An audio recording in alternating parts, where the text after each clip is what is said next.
So I'm on the line here with Jim Sharp and Nicole Hussler, campaign chair and the campaign manager. And state of the campaign, you may have heard the news that the special election is not canceled for this congressional seat, but the presidential primary that was scheduled on the same day is canceled. A lot of you may have concerns about that. You may also wonder what's next for the campaign, where we go from here. What's the status of the race? So I want to talk about all those issues with these two wonderful people. Guys, go ahead, give a brief introduction again for those who don't remember. Please, after you, Jim. Oh my goodness, you give me the front seat? As always. Well, I'm excited about what is happening. I mean, it's really interesting, today's event. I mean, every day it seems to be a new story coming out on exactly how we're going to proceed on this election. But we know we have a special election still scheduled for June 23rd. And we've been doing a great deal of work behind the scenes to make sure that all happens well and easy for the voters to vote for us. That's right. That's right. Nicole, how about you? Agreed. There's a whole lot of, it was frustrating in the beginning, and I think it continues to be a little bit frustrating with so many moving pieces and so many unknown variables, so many things that are out of our control. But the things that we can control are going incredibly well, and I'm really proud of how far, I don't want to, no pun intended, but how far ahead of the curve we've been in terms of navigating the state of election day. We called for the special election to be canceled because we saw that it was going to be held in the middle of the pandemic, which was a very difficult move, but the right move. And our opponent criticized us for that, even though he sued to move the date. We've been very aggressive on mail-in ballots. We've been advocating for that all along. We just want there to be a system in place. And I still have some concerns there that we're not ready, county by county. But I appreciate the efforts of the individual boards of election to get ready. So we need to continue to advocate in that space. And here we are, ready to go into a precedent-making election. And let's talk about our campaign for a second individually. I should mention to everybody that we had listen, we don't ever raise millions of dollars. We are a grassroots campaign. We raise money the old-fashioned way, which is from friends and family. Not super PACs and not corporations. And usually the campaigns that have those million are campaigns that sell out. What we do is we rely on people like you, small dollar amounts. And what we did last quarter was kind of incredible. In this market, the market that we're in, we outraised 3 other people that have taken money from big corporations and super PACs, dark money PACs rather. And we've done it the old-fashioned way, and we outraised them, including the guy running against directly, Jacobs, who is from one of the most wealthy families in America. I don't think he's ever been outraised, ever. And he can claim the coronavirus was the problem, but listen, it was a huge problem for us as well. He only had 100 people. 100 people donated money to his campaign. That's it. We had almost 16 times more individual contributions. And his average contribution was 10 times more than our average contribution. These are really incredible statistics. It shows that he has very little grassroots support. He is a party guy. He is a company guy. He is he's a campaign funded by millionaires and billionaires, and you can see it. But we're still outraising him. So that was some good news. More good news, and I'll let you guys jump in, is our endorsements continue to roll in from groups like the National Organization for Women. We have an endorsement from them now, which I'm very proud and humbled by. We have endorsements from unions that continue to roll in, like the UAW and others. And I think it represents the fact that we are for working people. I can't think of any union that's going to back Jacobs. Even most of the unions he just ignored totally. And if he's ignoring them now, what do you think he's going to do in Washington? So, guys, what's that? That's my summary about where we are. Any additional thoughts? The only thing I would say on the fundraising front is that, not only did you outraise Jacobs with primarily grassroots donations, right, which is anything under $250. 63% of your donors from last quarter are from the district, and 80% are from the state of New York. So, you were often we were getting hit online for people suggesting that you can't fundraise in the district because people don't think you're viable. Well, I think those numbers actually argue the complete opposite, right? Who was saying that? I don't remember hearing that, but hey, Whatever, someone said that. What's that? So there's always haters. You always focus on the haters. No. I'm focusing on the positive here. I'm saying, I think the numbers say that. We are incredibly local. 63% for NY27, 80+% from New York State. The numbers we have, there's only one word for it, and that's true grassroots. It's kind of amazing, and you see it. Look, when we're out in NY27, there's people with our signs. We're not even asking people to put our signs up. They have them from last time. They're just putting them out. And I'm grateful to everybody. Listen, everybody out there, I know we're all suffering financially. Certainly my family feels the pinch right now. All of us feel the pinch. And, to everybody who's giving to the campaign, thank you. It makes a difference. And we are going to save our money. We're not going to sprint to June. We're not going to waste money. We are going into this to win for November. I'll repeat, our goal is to win in June, but our real goal is to win in November. And that's the purpose of this campaign, is to hold this seat and keep this seat. But thank you for all those who are donating. Thank you for those who are putting up our signs. Let's get in. I feel great. We would win tomorrow if tomorrow was election day. Guaranteed we would have won you tomorrow if it was everything had not changed the way it has changed. But we're going to win going forward and need to keep fighting. With that, let's talk about how we're going to win in June 1st. What's happening, guys?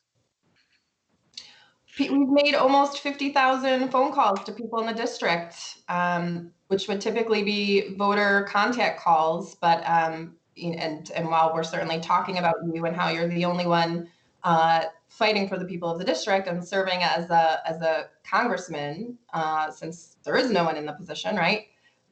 We're calling in and checking on people and making sure that they and their families have the resources that are available to them. Our team put together a resource guide that include government and community resources. And I'm excited we should do a plug for Friday. Friday night's town hall is going to be with Mary and Amber from our team, who are two of our staffers who make the majority of these phone calls, along with our solid volunteer base. So they're going to get into a little bit of the constituent service work that is doubling as voter contact. So I'm very proud of all the work we're doing. The stories coming out of this are amazing, and point, by the way, as we make these phone calls every day, to the fact that there is such great need for regular people in NY27. A lot of people are already struggling mightily, and we need. If Washington's not going to help, where are these people going to turn to help? Where are our local fire departments and police departments going to turn to help? This is an incredible time in our country's history. I don't think most of us realize the danger and the threat we face yet. And we need to have bold leadership. Jim, I want to talk to you for a second. Jim, let's talk about the nitty-gritty of the campaign. How do people get a ballot? And what do they do with the ballot? Go ahead, Jim. Talk about that for a second. Jim, I don't even recognize you anymore with that beard. Great. I keep looking up and thinking, who is this guy? Yeah, well, it's retro, It goes back. I have one for each, and then been clean shaven all these years, and all of a sudden I'm caught up with this virus thing. This year's going to be interesting because normally we're looking at people to get to the polls and do the things that we do on election day, going door to door to say, hey, come out. I mean, you need to vote today. Come out and do it. This year's going to be a little different because most of it's going to be about the absentee ballot. And from what I understand right now is the governor is directing that absentee ballots be sent out to all voters.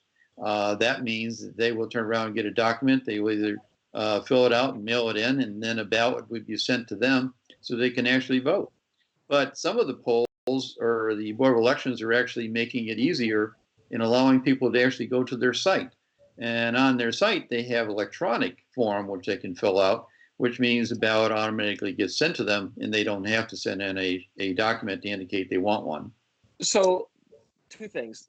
The governor is not mailing you a ballot. He is not, everybody out there, he's not mailing you a ballot. He's mailing you an application for a ballot.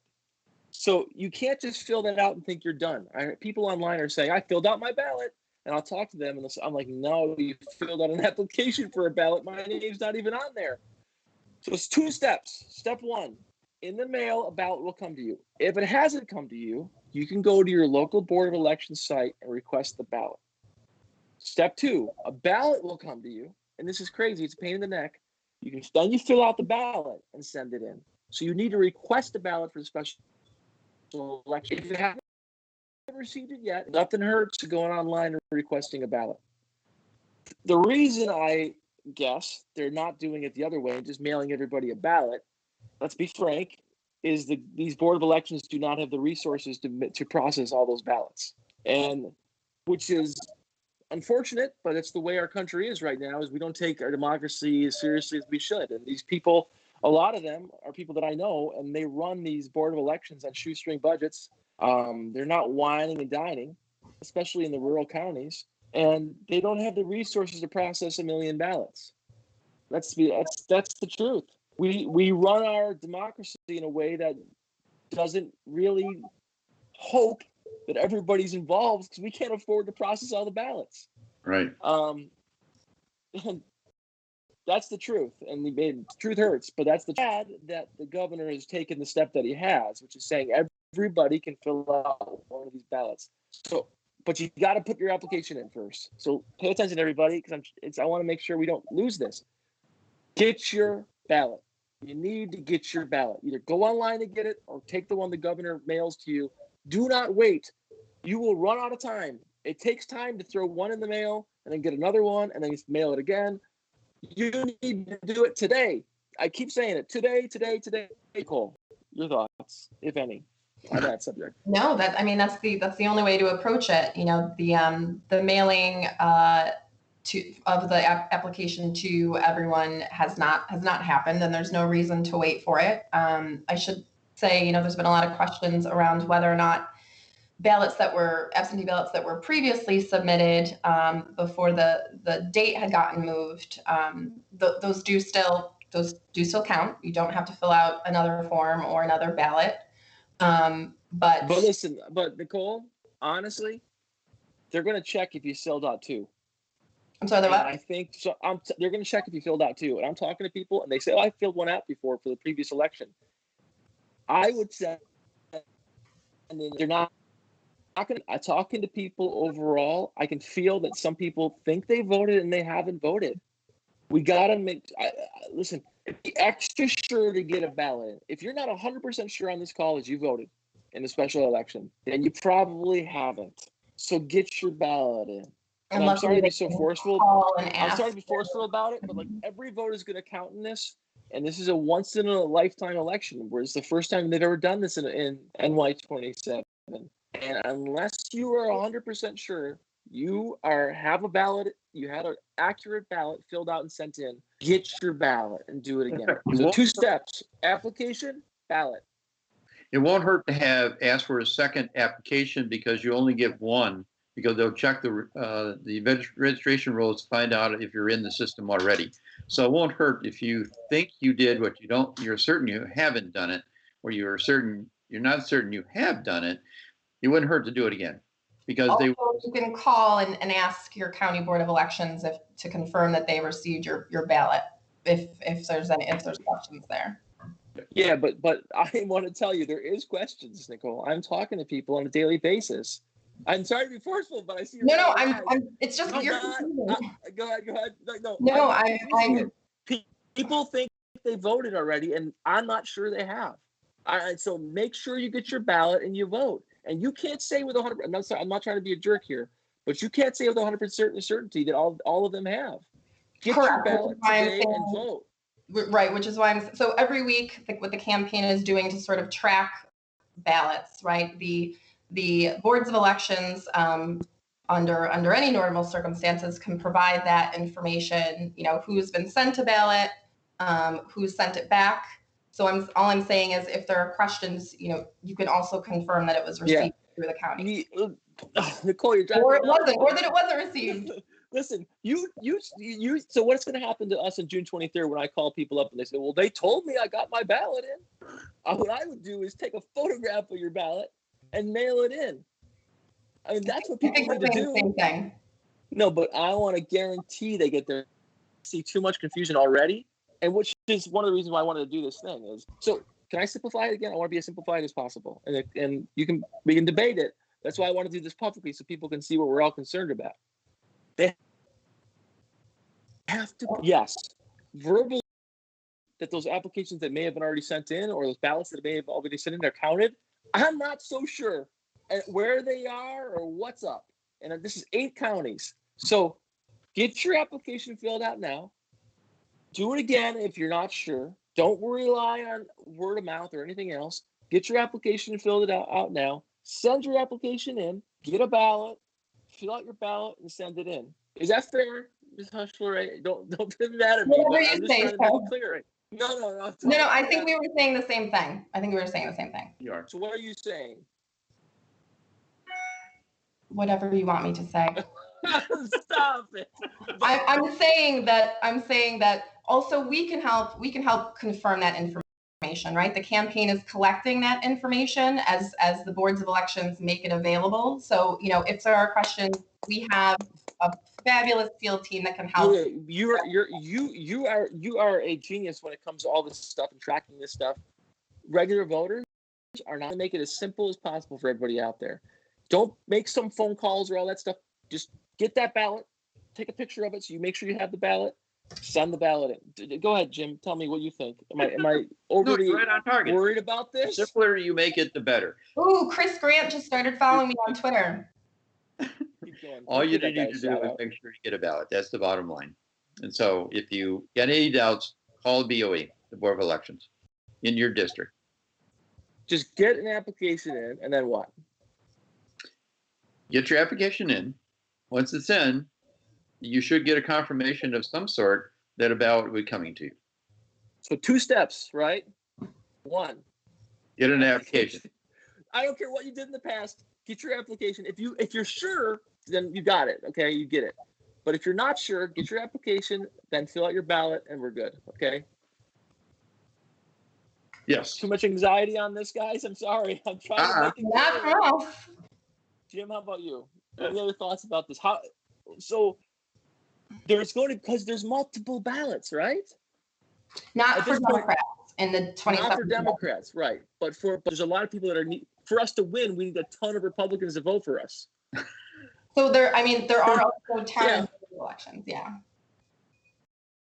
Yes, we need Republicans to vote for us. And I've always been, I don't care what they say about me. And you know this, Jim, more than anybody. Am I a party guy that just does what I'm told?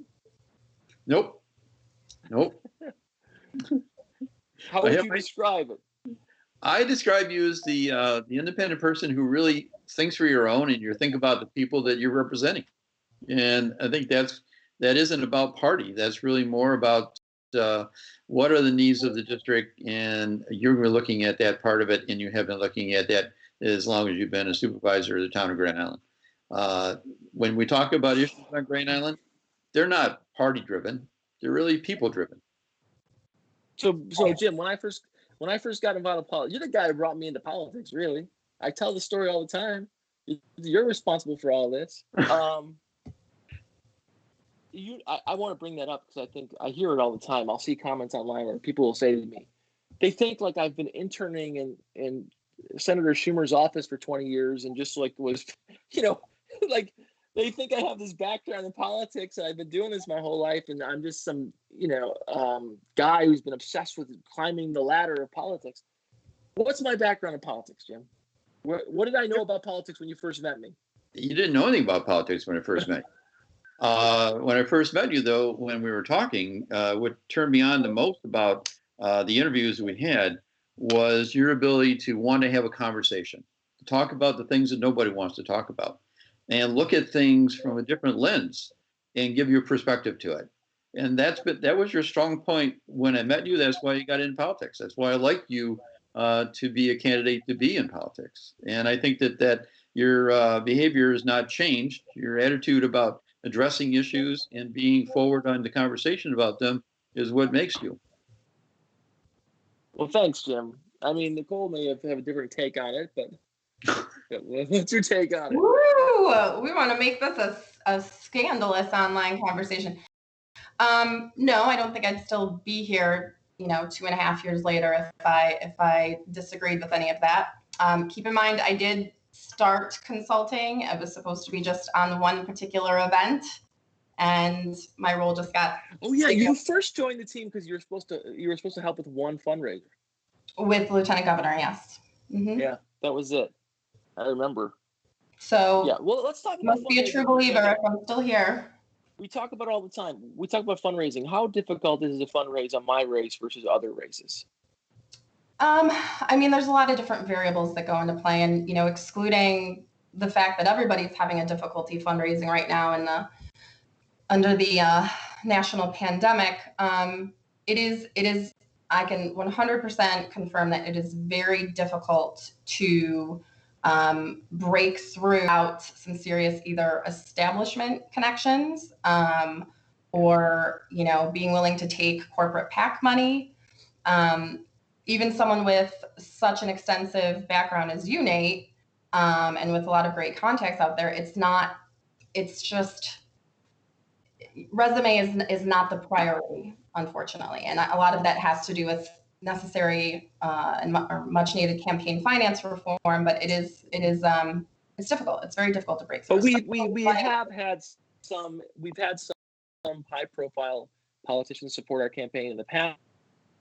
Those include who? They include Kristen Gillibrand just endorsed us, right? Brian Higgins has. Senator Kennedy. Senator Kennedy has. People have endorsed the campaign, and it's not like it's not like we don't have friends in the Democratic establishment at this point, but we certainly are do it yourself in a lot of ways. And I don't think you've been part of something like that in a while, at least, right? So it is more difficult. Well, it's not that black and white. I mean, I've worked on a lot of county races, everything from county ledge to state senate, but and I don't mean establishment as in, I mean, obviously you consider me an establishment person. I'm a vice chair of the Monroe County Democratic Committee, but I mean more on a national level, right? If you're just walking into politics off the street, you are absolutely qualified, have a great resume, good head on your shoulders. The system isn't designed to be that accessible to the everyday person, and I really think a lot of times that, and this is not an individual criticism of any person. This is one of the reasons I really like Jim, because Jim was the opposite of this. Like in life, not just in politics, in life, people like to keep their stuff to themselves. They don't want to open the door and say, "Come in." And I think the party sometimes has a real problem of bringing people in. It's about control rather than growth. I went to a business conference once, and they had this great slogan. And usually business conferences are the worst because it's just mundane and uninspired. But there's one conference I went to, I'll never forget the slogan they had. It was control or growth. Control or growth. And I think that for the Democratic Party to be successful, they have to be about growth. And I think sometimes not like some people like Cindy Appleton, are you out there? I know you're the opposite of this. Judith Hunter, you're the opposite of this. There's some people in the party, a lot of the chairs in NY27 are not like this at all. But a lot of people in the party are about keeping people out, or at least at arm's distance. And I think for us to be successful, we need to bring more people in, get people to run. That's why I was glad we did the boot camps a couple of years ago. And Jim, you were like that on Grand Island. I mean, like you were like, come on in. Like I always tell the story. I'm like, what do you want me to do? And you're like, run for town supervisor. I'm like, are you kidding me? Who the heck do I know to run for town? And here I am 2 years later, a couple of years later, running for Congress again. So Jim, can you talk about bringing people into the party and what that and how important that is? Because I know you and I talked about this a lot.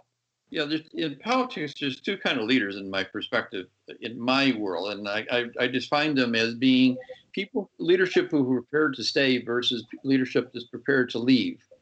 Now, it may sound strange, but leadership prepared to stay pretty much chokes down anything that may threaten their leadership, that may threaten their power. People who are prepared to leave doesn't mean they're leaving. What it means is they're preparing for when they decide to move on, that there's good leadership left to be there when they're not out there.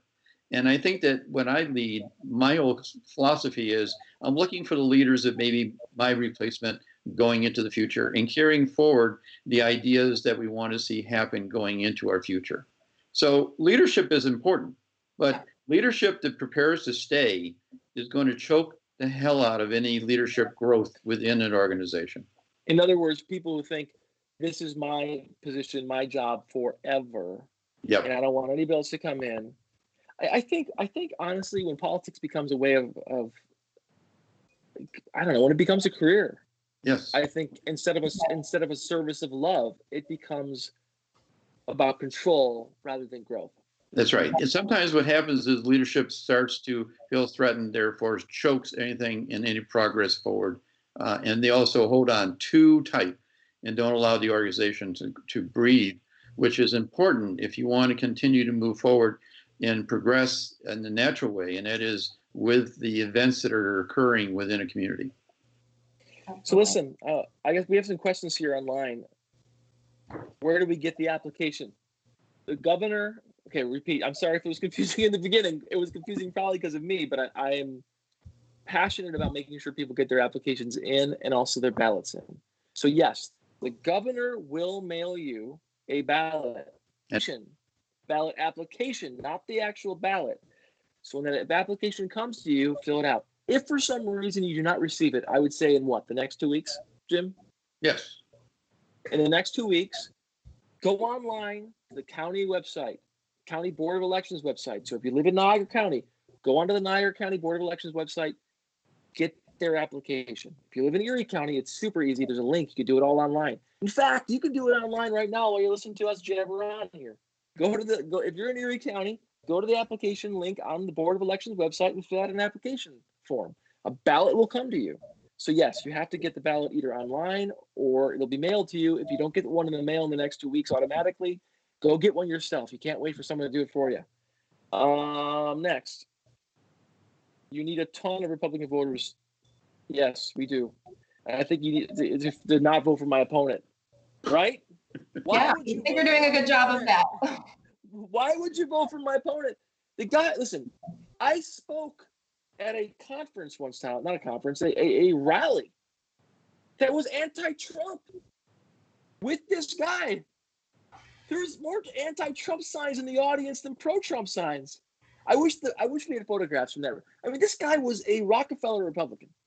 He was a liberal Republican, and now he makes commercials that say "build the wall." Who the heck is he?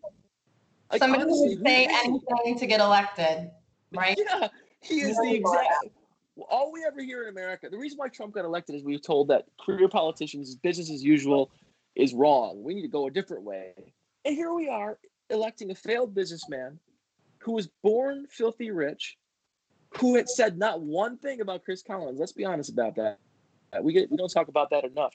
All these people were right there, silently supporting or even on stage with him. And he's going to be the guy that represents NY27?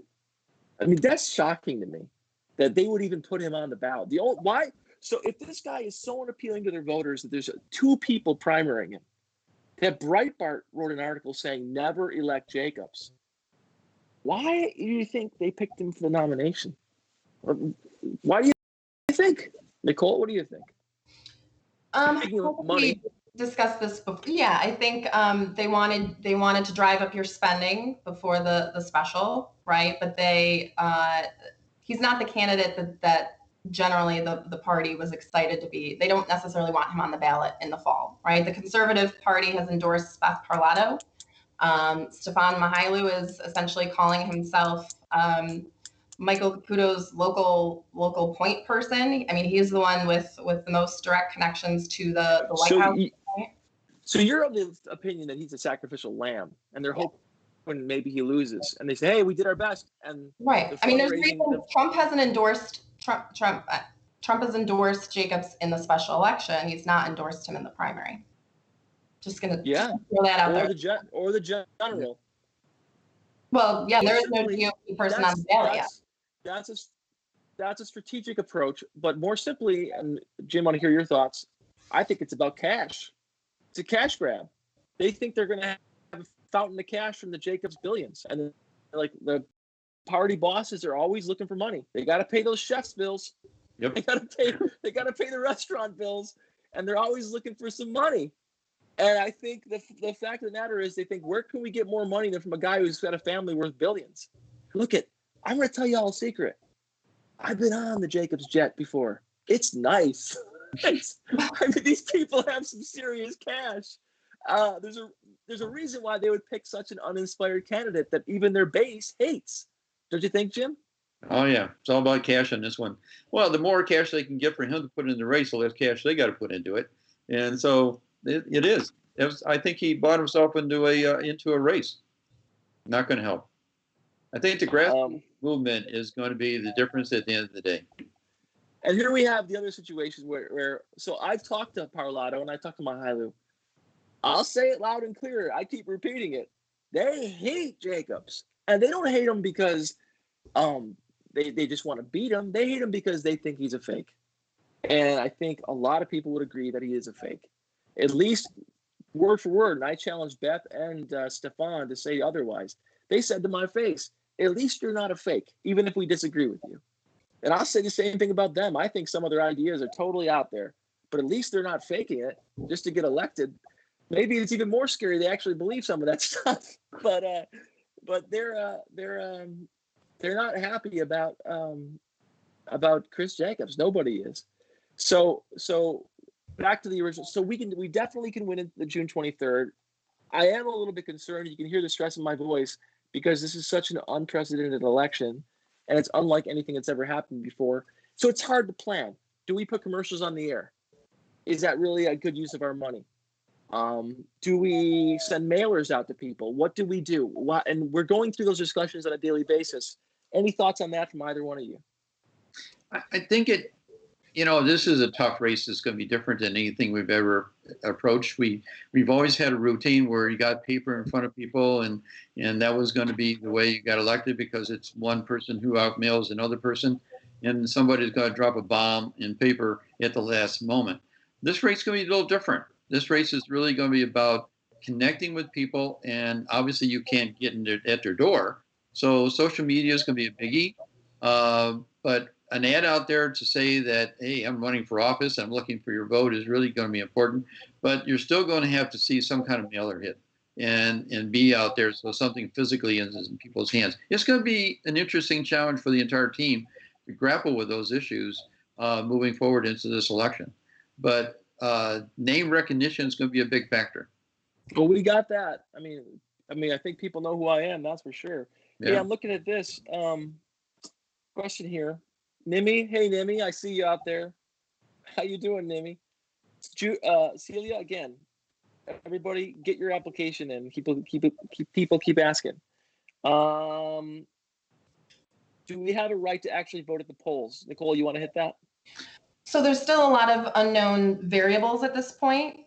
We don't know for sure whether there are going to be polling locations. We don't know if it's going to be a limited number. A lot of those things have yet to be ironed out, much like a lot of things that need to be executed under the governor's executive orders. But the safest way to ensure that you vote and that your vote is counted is back to your point, Nate.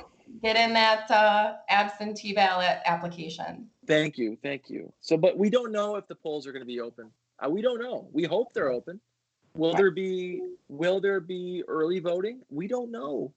So if you have to, we have to approach this like this is an all mail-in election because we do not have the answers. So if you're waiting for there to be a poll open, I don't know. I can't tell you. Let's hope.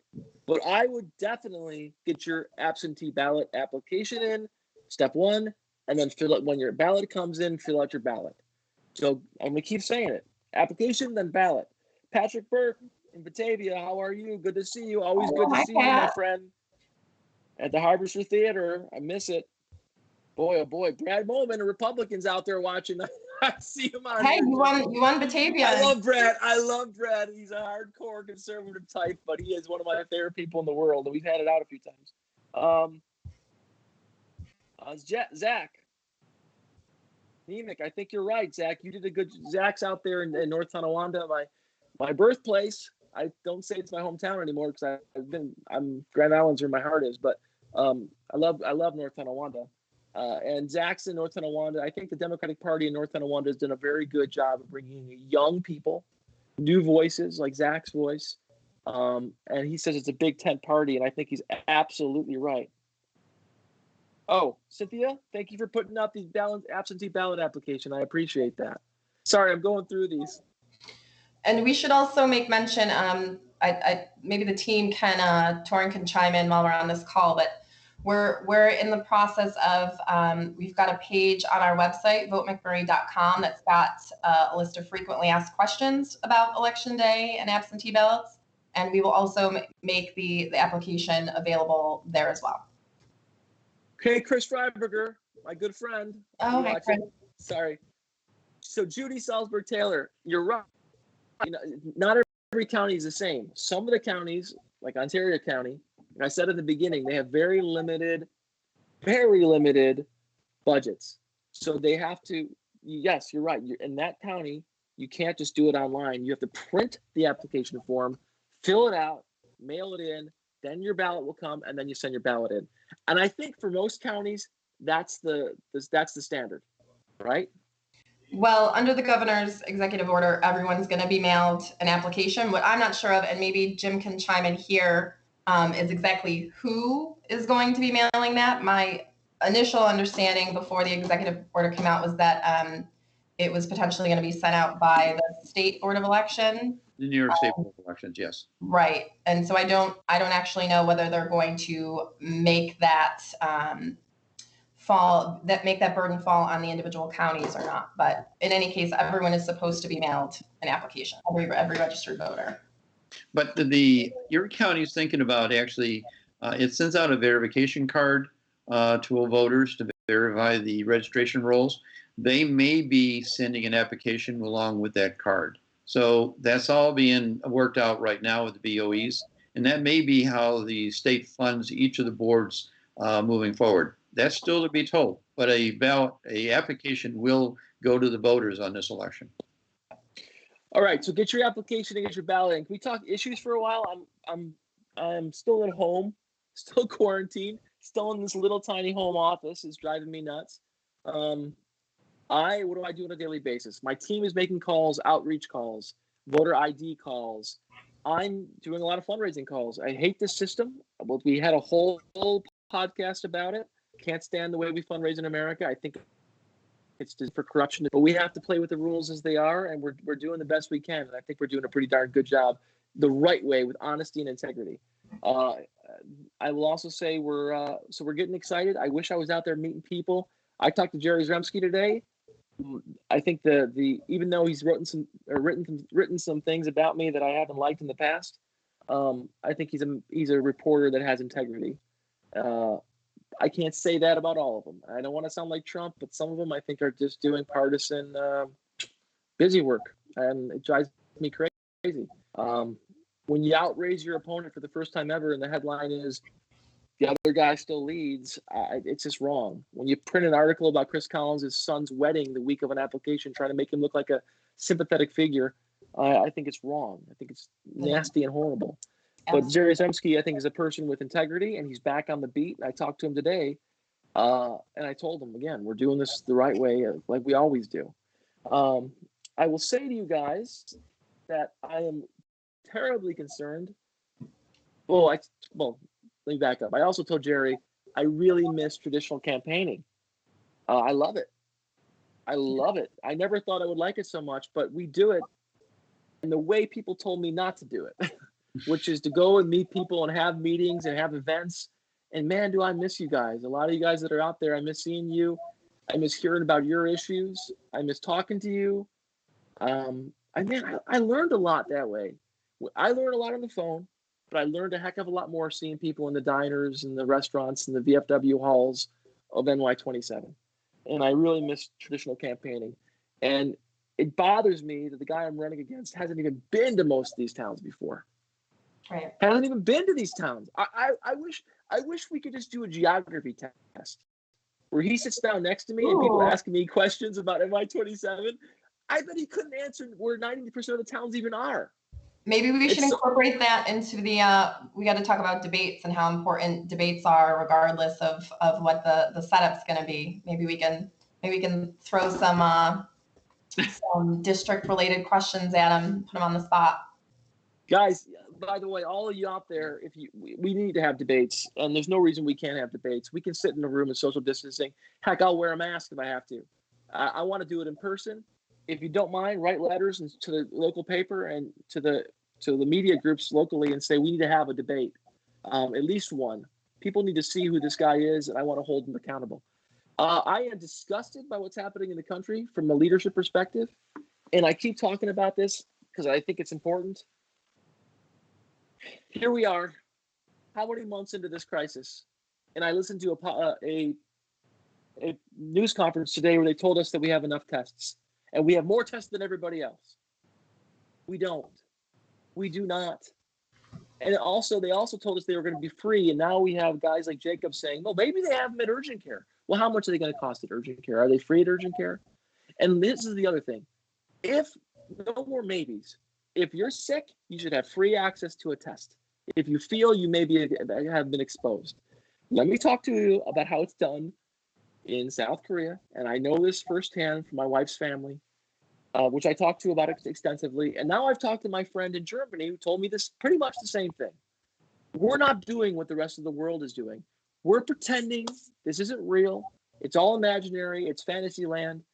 And it's shocking that the United States of America, the great United States of America, is so far behind on this. So if you're in South Korea, for example, and you're sick, you go in and you go get a test for free and treatment for free because they realize this is a massive problem that needs to be taken. They need to take on a national scale. And by the way, their president, and Korea is in many ways more capitalist than the United States. This is the country that has mega corporations like Samsung and LG that pretty much run the country in a lot of ways. Their president is a former human rights activist, law school student who was a protester and civil rights activist in Korea. He has won his election in a massive landslide because of the way he handled the virus. Because they had tons of virus infections before we did. Around the same, they had their first around the same time, but they had a huge spike because they had this church, very isolated, a little bit secretive church, where people would get together and they would pray in huge groups, and for whatever reason, and the virus spread to the entire church population and throughout the whole city of Daegu, like almost overnight.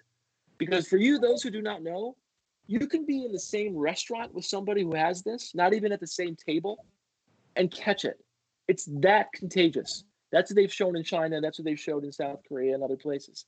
So all these people in this church caught the disease, and then everyone in Daegu had the disease. And if I don't get the precise details right, I'm sorry. Again, I learned about it from my in-laws in my second language, not in English. It spread throughout the country. They immediately started this testing procedure. There is almost no coronavirus in South Korea right now. And that's not a fake figure. That's an accurate figure because they track the illness. So what happens if you're sick in Korea? Again, anyone can get testing. You go get testing. Let's say you're positive. They say, well, let's do an interview with this guy now, and we want to figure out where you've been. And he said, well, let's give you some examples. At 7:00 last night, I went to 7-Eleven. And then 4 hours before that, I was at this grocery market. Then I went to see my friend. They publish anonymously that entire history, not with the guy's name on it, not with your name on it, but they say someone with COVID was at 7-Eleven last night at 7:30. So if you were working there, or if you went in and you're worried that you were exposed, you can go get a test. Right. And that's how they're tracking it. So when the president says on March 6th, everybody can get a test anytime they want, and which wasn't true, and this thing's going to disappear in April, which wasn't true, and when our numbers are 15, pretty soon it'll be 0, wasn't true. We don't even know how many cases are in the United States. And the last thing I'll say about it before I want to hear your guys' thoughts is we're talking about opening the economy. According to Trump's own rules, it should be 14 days of decline in virus infections before you reopen. When we first went into this lockdown, the entire country had less than 20,000 cases. Georgia has 25,000 cases by itself right now. We are so behind on this, and there's probably people dying and infected that we don't even know about. It should be, it's this, if you, Jay Tapper from CNN said the other night, I watched it, that if you are behind President Trump at this point, you share in the blame and you are going to be described. If you're a politician that's backing this guy up and telling regular people to believe in him, he called those people villains. Villains. And I think the truth is we have a duty, even if I lose the race, I have a duty to history and to my country to tell people you cannot support President Trump. Either he is terribly inept, which it appears to be the case, or he is malicious, which is even more terrifying to think about. Now, go ahead, your thoughts. Sorry to go on a rant.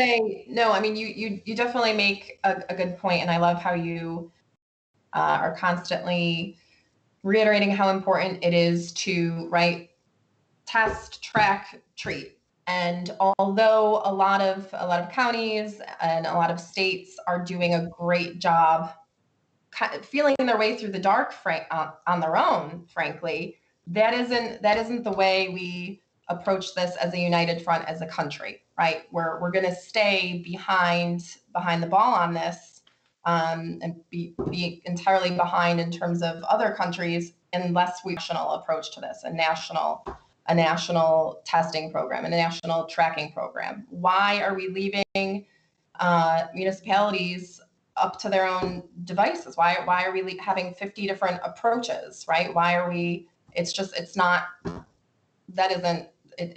as effective as it could possibly be. Yeah. Jim, your thoughts as someone who is maybe the most out of the three of us, the most vulnerable to this potential illness. I hate to say that. I don't want you to go out of the house. I want to go put a barricade in front of your door and just deliver you food. Nobody's being more cautious about it than myself. I mean, I've been hunkered down for the last 5 weeks, so I haven't gone out. I did go walking yesterday down the beautiful trail on Grand Island on the West River Trail that we worked so hard to get open. And it was gorgeous to do and got some sunshine. But I still stay extremely conscious of where I'm at, who I'm near, and all that good stuff, because the more I hear about this, the more it terrifies me, to be honest. But the tracking issue is an interesting one, because I was reading something today what was going on in Germany with the fact that they had built their own tracking software, and Europe is building all kinds of models and so forth, and they threw it all out. And they have actually gone with Google and Apple's tracking system, because it actually is tracking by your cell phone, and by an app on the phone. Basically, it will issue a key. You have a key. The person next to you, if they're on an iPhone or a Google phone, they'll get a key. But if they find out, you go to the doctors and you indicate that you find out that you've been compromised, your key turns on, and then will notify all the other keys on the other phones that you've been to a person who's got the virus. And therefore, they're doing that same thing all over the country. Yes. Well, we're not even close to doing it. We're not even close to it. We haven't even certified the tracking system. So, Polly, urgent care tests are $230. Exactly. They're lying to us about these things being free. Unbelievable. Celia, should we circulate a petition for a debate? Yes. Yep. Celia, please do it. They're trying to hide. Do it again, please. Our team has been pressuring. We originally had debates scheduled before, what was the date? Tomorrow. Tomorrow was originally supposed to be Election Day. We had debates scheduled with the Buffalo News and Channel 4, and our team is pressuring them to reschedule. To Nate's point, it doesn't need to be a room packed full of people. We just want both candidates in front of cameras. Clearly, in this day and age, these things can be televised live, and it's critical that we hold them accountable and make sure that actually happens. So I think that's a great idea. So I see a lot of comments about how other countries are doing it. I'm most familiar with South Korea and Germany because I have friends and family there. But you're right. Everyone, all these comments, they're doing it better everywhere besides here. We have 4% of the world's population and more than percent roughly of the total. That's a shock. And it's because we don't have a good healthcare system that's really public focused. And it's because a lot of people, until even a month ago, said this is fake. I'm on the phone every day. People are still telling me it's faked and overhyped. They don't realize there is no cure for this. You may be someone who goes through it easily, or you may be someone who dies from it. We just don't know. And let me say another scary thought, and I don't want to cause panic, but guys, they say best case scenario, we'll have a vaccine in a year and a half. Best case scenario. As far as I can tell, the fastest a vaccine was ever invented was 4 years. And that was a vaccine that didn't work very well, that they don't use anymore. It takes 15 to 20 years to truly vet and prove a vaccine as viable. That's the normal course of business for vaccine production and development. 15 to 20 years. I'm not saying it's going to take that long in this one, but the thought that we're going to have a vaccine next week is just not true.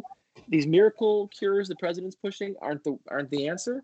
Yes, our treatments are going to get better on a weekly, if not monthly basis. Our testing is going to get better, but we are at the beginning of this. And I'm reading about the flu from 1918.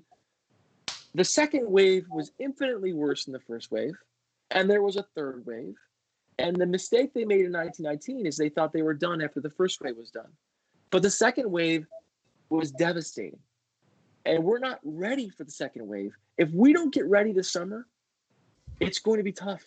And we know from Dr. Fauci and others that it's coming. Let me just answer a couple more questions. It doesn't matter how many people have been tested. Our country's population is 300 plus million. It matters how many people have been tested, tracked, and treated. It has to have that whole system has to be in place to make sure we're doing this the right way. Breaking news. Oxford University has a vaccine that may be ready by September. I hope you're right, Celia. Because everything I've read, it says it's going to take a long time. Maybe that's the case. If that's the case, that would be fantastic. Clorox or Lysol, she said. Somebody asked here, Korea doesn't speak to us. Can you say what small businesses and restaurant and companies should be doing right now? Well, yes, I can tell you right now. So far, the government has let you down. You should have money in your hand right now. It's crazy how difficult they made this for regular people to get a hold of. They put the obligation on banks to give out the money, but they didn't relieve the banks of any of the duties related to checking for credit viability.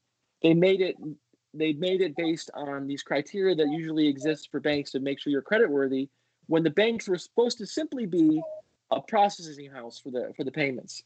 On top of that, those with credit relationships with big banks were able to easily get a hold of the money, and regular people weren't. So it's the old story in America today that says if you're connected and rich and big and strong, you get the help. If you're a small guy, a small business trying to make it, you're done, and it's wrong. And you should be outraged. And the small businesses that are struggling right now should be outraged and calling your congresspeople. Sadly, in NY27, we do not have a congressperson. So call the one next door, or the one below, or the one next to us. Call them all. Tell them we need to have checks in people's hands tomorrow. I said a lot there. I'm trying to answer these questions, guys. Anything you want to chime in on? Well, about the things I said. Oh, good. The only thing I would have to add is that all the leadership should understand one thing. Trust is really the big factor moving forward. As a citizen, I'm not venturing out to a store until I really trust that I can go there and not get infected, until there's a antidote. And I think that's going to be a major factor. We need to learn to trust, and the leadership needs to share more information so we better understand it all. And that misinformation is being put out there is not helping us get a confidence as to what we're going to do moving forward. Jane Mosley, you're cracking me up with these comments, but Go ahead, Nicole. What are you saying? No, I mean, I would echo that, and also just, this I'll tie Jacobson, right? This sort of laxed point of view that, the house, you said the quote earlier, I love it, Nate. The house is on fire, but Netflix is working, so we're good. He's doing anything he can to downplay the situation, to just merely say anything he thinks is backing up the president. And frankly, if anybody should be well versed on the New York State's position on tracking, testing, and treating, it should be someone who is a sitting state senator, not going on WBEN saying, well, I don't really know how this is working. This is a weird little formula. He literally went on the radio and said, "Oh, it's working. We're good." And then when asked specific, he doesn't have any specifics. He doesn't know how it's working. He mentioned the urgent care. He mentioned the urgent care thing, and that's so you can go to urgent to get $230 a test without if you don't have insurance. If you go in there and say I need it. So again, we're not testing everybody. Someone just said online, we have 19 million people in New York State. How are we going to get those people tested? God forbid. One of the reasons, Jim, I came over your house to get something and we kept social distancing, but I didn't come close to you because I'm afraid that I may be a secret carrier. I've met so many people in the weeks going up to this. I shook thousands of hands, and people still will come up to me when I'm even at the grocery store. I was in the grocery store the other day with my kids, and a guy, very nice guy, came up and grabbed my hand and shook it and said, "Keep going, Nate." And I literally almost turned around and knocked the guy out instinctively. I was like, but he realized, I don't think people get this yet. Because their leaders aren't making it a big enough deal. Because Trump says, I'm not wearing a mask. He's saying liberate. I mean, this period in history is going to be remembered. I'm going to keep saying it. It's going to be remembered. And those people who are behind this man, who is leading to these deaths by his bumbling and misbehavior on a daily basis, by his lack of preparation. He always says, we'll blame China, even though Joe Biden was completely right on this issue in January, and he was praising China. Let's forget about all the history. I always say it. What are you doing today, Mr. President, right now? And the answer is nothing. And leaders don't blame other people. They come solutions and make things better. They don't just sit around and point fingers elsewhere. And I see Cindy Appleton's on. Hey, Cindy. I want to say one more thing. AJ, how you doing? These are great comments. Someone said on here that Jacobs doesn't know how to pronounce Canandaigua. Well, when did that happen? How did I miss that? Oh, he can't pronounce that? He's pronounced it wrong because he doesn't know where it is. He's probably never been there. Could someone tell me about that story? I'd love to hear about it. Jeez. Does he get out? Does he live under a rock? Canandaigua is probably one of the most beautiful places in the entire world, not just NY27. I love Canandaigua, and such a historical place. Man, Jim, we had a lot of good times driving around NY27. Oh my God, yes. I felt like we were running a presidential candidate campaign running across the entire country. I mean, 27th is quite a journey in one day, if not two. We would do it back and forth in one day. Jay Maslow just said, she's like, I just went to Batavia. She's like, NY27 is vast. Jane, no offense, Batavia is considered close for us. Yes. When we have to go to Batavia, we're like, good. It's an easy trip. Batavia feels like my backyard. I mean, it's just around the corner. Where's the hardest place to go? The hardest trip we've ever taken is probably, I've done Canandaigua back to Erie County and back to Canandaigua and home in one day, several times. Yeah. Well, then throw in Warsaw. I mean, then you're going down. It's a great trip, and it's God's country out there. What's your favorite NY27 ride, Jim? And I want to hear Nicole's thought on this. Oh gosh, clearly one where at least everybody on this call was in the car, including Torin. I like Bologna.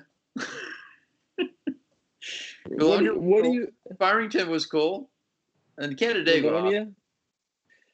The ride to Warsaw to Silver Lake is great. I love that ride. I love all of Niagara County. I do, and I love up in Orleans County along the wall. You go, listen, the trip from Youngstown to Wilson and keep going, and then you hit, near Albion, and then you keep going, and you go all the way, even beyond NY-27, all the way to Rochester is one of the best trips in the whole world. But there's so many beautiful spots. Nicole, what do you think? Oh, I love South Bristol. That's a beautiful place to go to. Yeah. Can't forget South Bristol. It's And like Naples. a kingdom Naples is outside NY-27, but I love Naples. nearby. Yeah. Yeah, No, I love it. I love. Go ahead. The Hushlas are from Lima, so I grew up spending a lot of time in Livingston County. So I love Lima. partial to there, but obviously, you've got the two towns in Monroe, and I can't pretend I'm not partial to Monroe, but I've been everywhere in the district over the last 10 years. But I think there's something to love in every county. It should not be as large as it is. And it's obviously gerrymandered so that assuming any Republican can win it, but there's a lot to love. Yeah, So Cindy Appleton just said you stopped in Warsaw in between. Cindy, they better have given you the key to that city. You're the biggest defender of Warsaw in the entire world. And yes, we love Warsaw. I think that was our last time we were actually able to go somewhere physically on the campaign date. We went there. I don't remember for what. But there's one thing I'm ashamed to say. I've been to almost every movie theater or close to NY-27 or in NY-27, but I never got to the movie theater inside of. I think it's called the Starlight, right, Cindy? I love it. Gotta get on the to-do list. Gotta get there. Yes, Cindy, when this thing calms down and that the movie theater opens up again, I want to go see it. Go see something there with you. Okay, last question, and then we'll wrap it up. I know you guys are tired. I feel good to have some conversation here. It's been a while. Could infrastructure be improved during the downtime for our economy? Yes.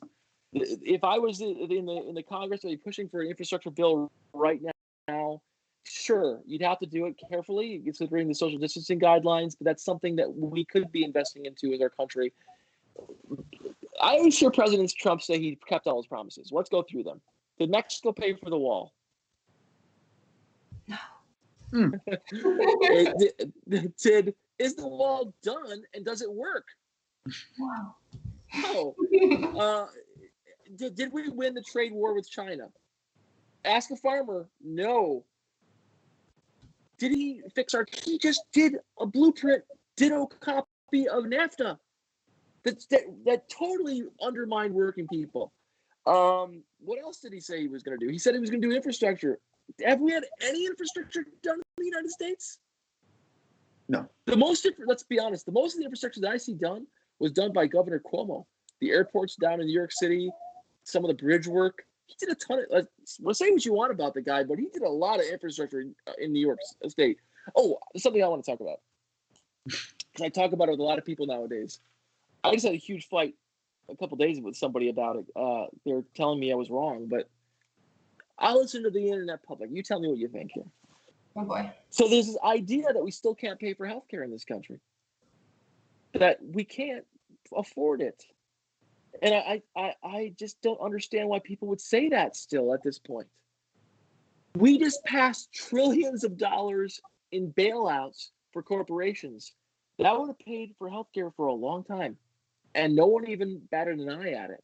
How much money are we paying right now or losing into our economy because we do not have the type of healthcare system that we talked about earlier? But there's no national infrastructure in place for testing.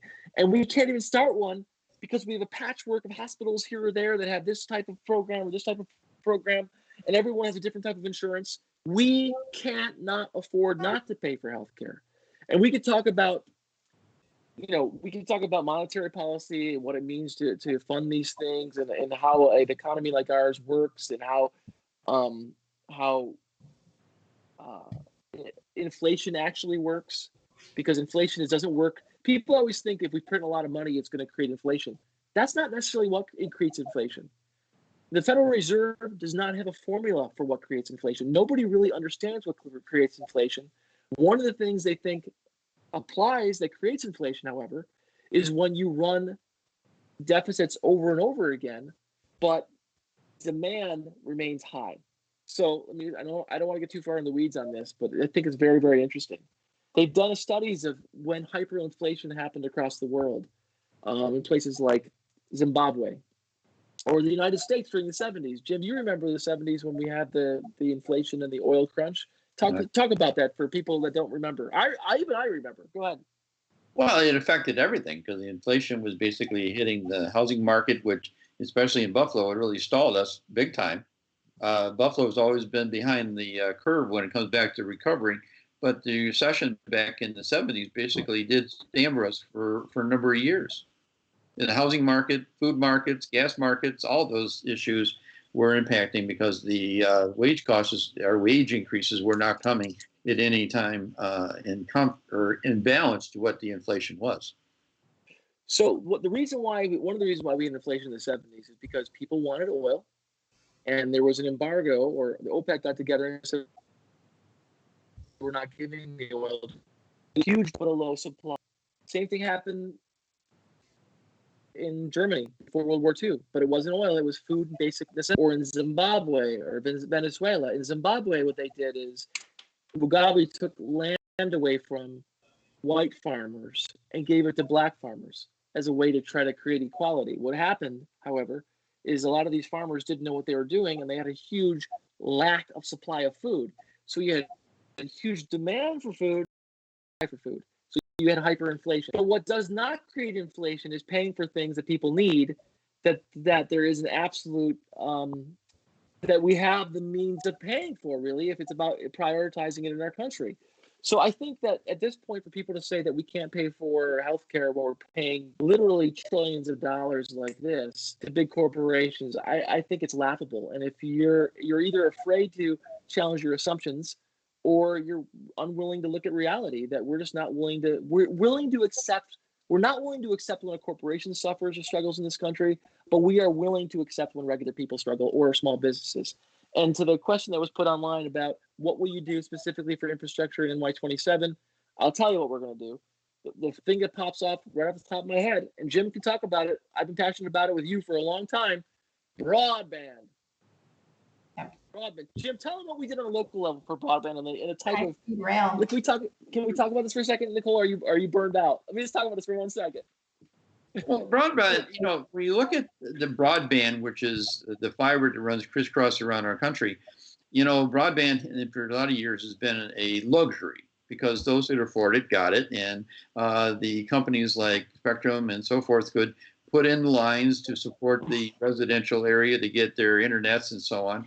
But what's happened is they would only put it in where they can make money.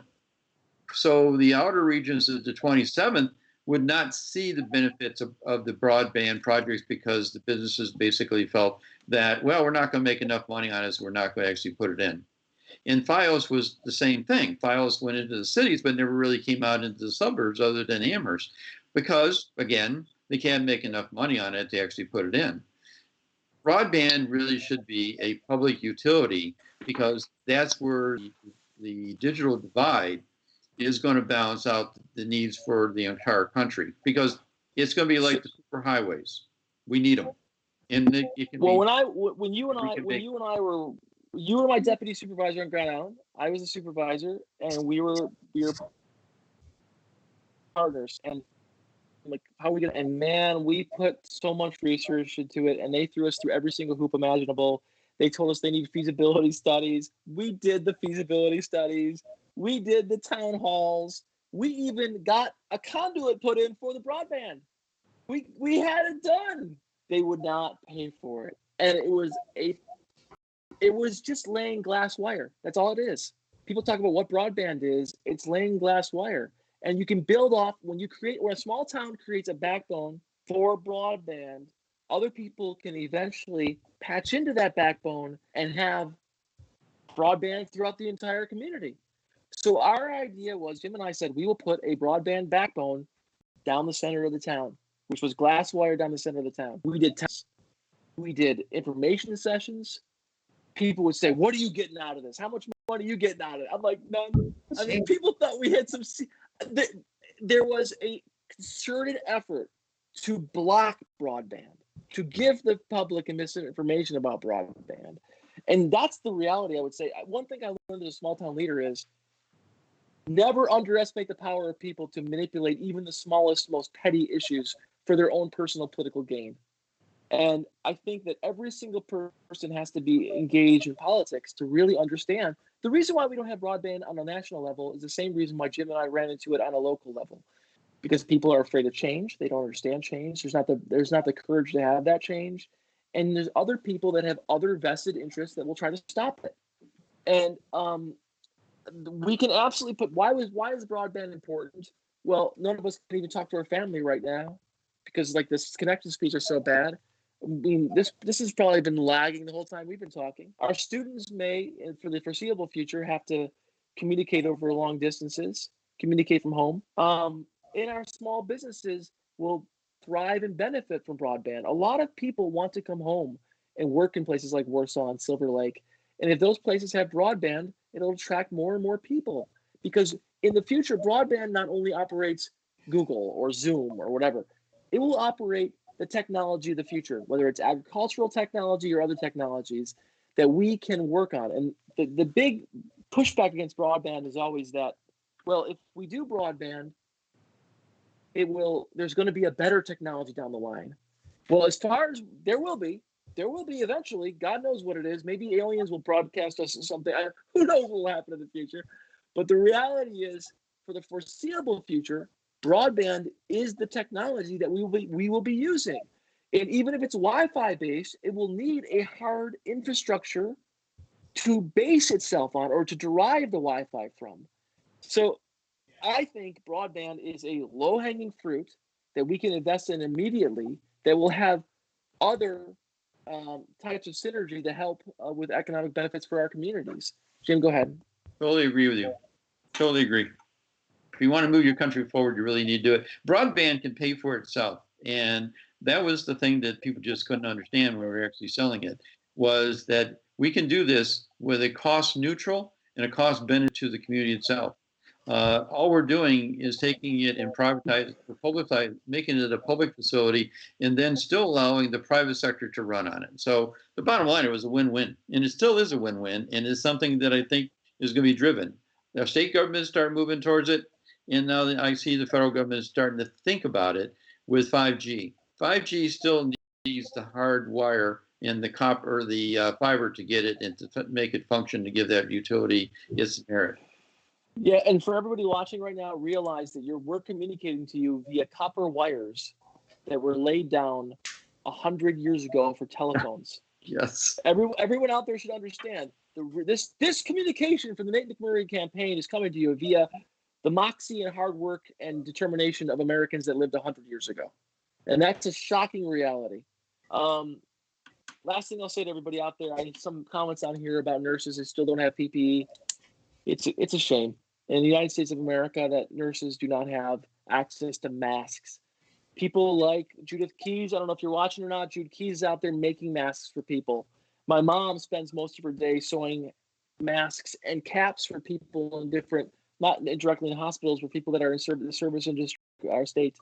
We're having a situation where nurses are having to hold on to the same mask all day. My brother's a nurse and his wife's a nurse. It's shocking what our country has gone through with this materials still months into this. We've got to give Jude Keys an even stronger shout out because she made, I believe it was 75 masks for postal workers. One of our staffers is a postal worker, and they were without masks. So she's done that, and she's also volunteered to make some for some local nurses. She's made over 1,000 to date and is just donating them left and right. But she's to these local unions, she's been making them on behalf of the campaign. So cannot thank you for that. So thank you to our first responders. Thank you to our police and fire departments who need to be funded. Thank you to all of those working in the healthcare industry, and thank you to those who are in other capacities, whether at the grocery market or somewhere else, that are still working and serving the public. And thank you to people like Jude Keys and my mom who are trying to make masks and protective materials for those people. Last thing, we'll wrap it up. what's one message for people out there? How can they help us win? Nicole, you go first. Make phone calls. It's not, we were saying it's not the same exciting campaign life of going door to door or having big rallies, but everybody's got a lot more time on their hands these days, and the calls are going incredibly well. But we need more people to make them so that we get through our turnout universe at least 3 times, which is our goal. And you can email info@votemcmurray.com or go to the website and sign up. Or even just post on this video and we will track you down and hook you up with a training. Jim, how about you? What can people do? I think right now you have an awesome team. I'm really proud to be associated with everybody. Nicole's doing a great job doing the managing. He's on track. But I echo what she's saying. The biggest benefit you can do to this campaign is to actually help out by being on the phones, calling your neighbors, and getting the voters aware of what's going on in this campaign. Because that's going to be the only one touch that's going to be out there that really will make the best effort, and that is to talk to your neighbors and talk to your friends and talk to the voters themselves. And we need people to be on the phones to do that. And that personal connection is where we're really going to make this grassroots movement a success at the end of the day. 100%. Yep. Other than having a great candidate. And thank you for those kind words, Jim. I wouldn't be able to do this job without you. So thank you so much. You're welcome. So I can tell you what you can do. You can write letters. You get an application and a ballot. That's what you got to do. And you can go back to talk to your friends and talk to your friends about voting. Look, I saw someone's comment on there saying that I'm about bashing Republicans. Look, if you're not ready to talk about the failures in our party right now, or what that party has presented to our country, you're not facing reality. And politics is about pointing out the differences between candidates. And we have a candidate who is saying business as usual is okay. I am not going to say that. Now, I'm somebody who is not from the party machine. I've never been part of the machine. And I have a history of standing up to both Democrats and Republicans and working with both Democrats and Republicans. But the only way to go forward is to realize when there is a problem and who's causing that problem, and not pretending that everyone's the same. We're all in this together. We are all in this together. We have real differences in ideology and approach, and we have a president who has been not held accountable for his actions and has let people die. And if we're not going to talk about that and talk about that as something that's serious and something that we have to address, then we're never going to get there. Right. And I will talk about that continually, and I'll be a fierce advocate for regular people and working people. So go online, get out there, get people to come vote for us by writing letters. Write letters to the editor. That always helps. But the biggest thing is talk to your friends, because there's a huge pool of people who never vote. Most parties just focus on the people that vote for Republicans or people that vote for Democrats. There's a huge pool of people, I think more than ever, that party politics is not important to a lot of people, but those people don't vote.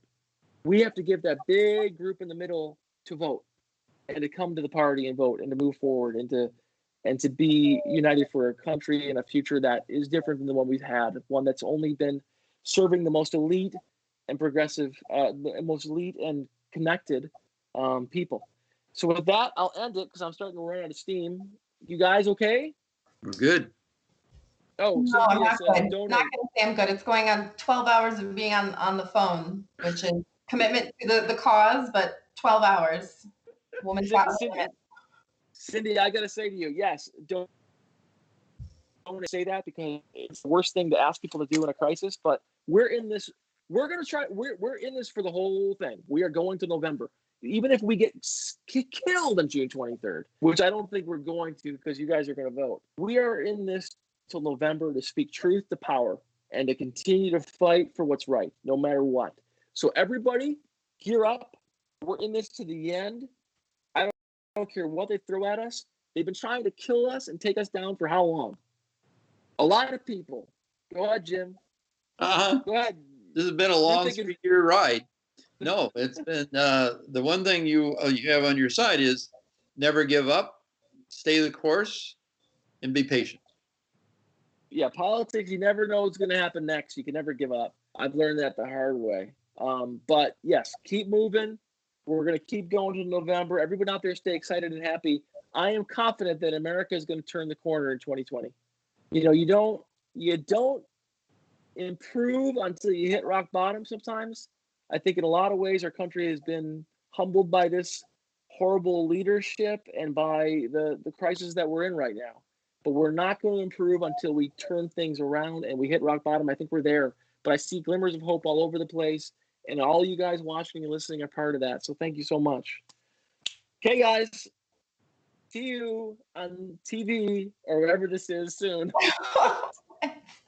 Somebody else Bye. too. Good night.